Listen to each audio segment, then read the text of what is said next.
micomunidad.com, tu comunidad cristiana en línea.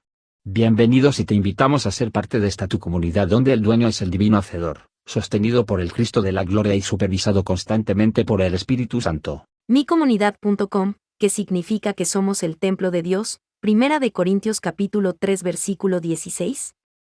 En 1 Corintios capítulo 3 versículos 16 y 17, el apóstol Pablo se dio cuenta de la verdadera naturaleza de la iglesia como el cuerpo de Cristo cuando preguntó, ¿no sabéis que sois templo de Dios, y que el Espíritu de Dios mora en vosotros?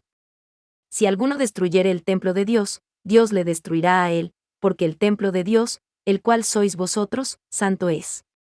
Somos el templo de Dios significa que nosotros, cristianos, creyentes en Jesucristo, que estamos unidos en una familia como la Iglesia, somos un lugar santo para la presencia de Dios.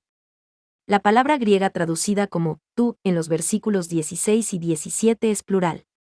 Entonces, cuando Pablo dijo, ustedes son el templo de Dios, se estaba refiriendo a los creyentes como grupo, la iglesia local. El templo de Jerusalén era un edificio sagrado dedicado al culto de Dios. Según Pablo, la iglesia era el equivalente al templo. La presencia de Dios residía en la iglesia y la iglesia debía mantener la santidad. Este pasaje es parte de una enseñanza más extensa sobre cómo mantener la unidad y no permitir que la iglesia se divida por las lealtades al liderazgo humano, 1 Corintios capítulo 3 versículos 1 al 23. El carácter sagrado de la casa de Dios requiere un cuidado extremo por parte de los líderes de la iglesia.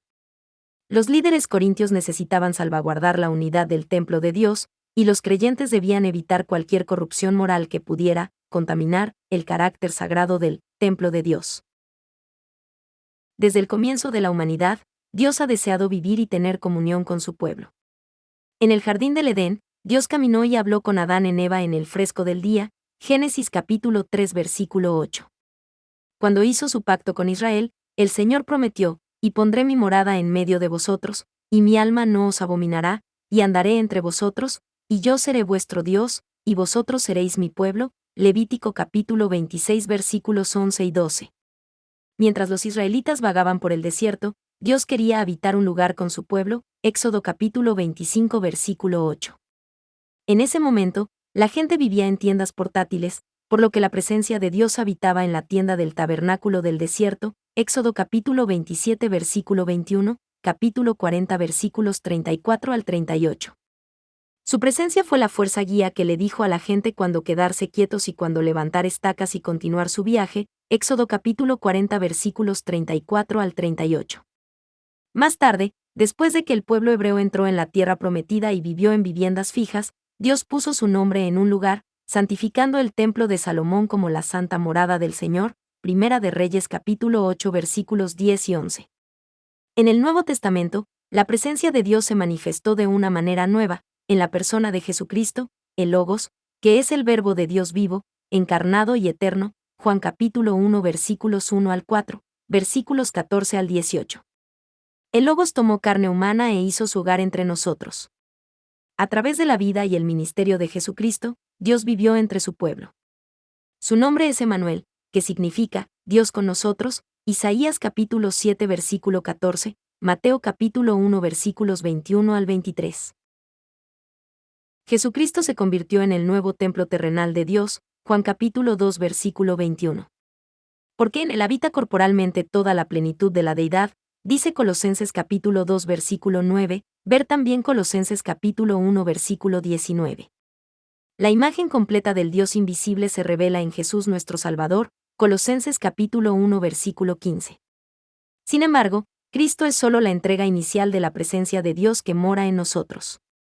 Hoy, la Iglesia del Nuevo Testamento, el cuerpo de creyentes que se reúnen en el nombre de Jesús, constituye el templo del Espíritu Santo de Dios, 1 Corintios capítulo 3 versículo 16. Jesús dijo, el que me ama, mi palabra guardará, y mi Padre le amará, y vendremos a él, y haremos morada con él, Juan capítulo 14 versículo 23. Pablo también enseñó a los efesios que, como miembros de la casa de Dios, la Iglesia está edificado sobre el fundamento de los apóstoles y profetas, siendo la principal piedra del ángulo Jesucristo mismo, en quien todo el edificio, bien coordinado, va creciendo para ser un templo santo en el Señor, en quien vosotros también sois juntamente edificados para morada de Dios en el Espíritu, Efesios capítulo 2 versículos 20 al 22. La Iglesia de Jesucristo es un templo espiritual hecho de, como piedras vivas, sed edificados como casa espiritual y sacerdocio santo, para ofrecer sacrificios espirituales aceptables a Dios por medio de Jesucristo. Primera de Pedro capítulo 2 versículo 5.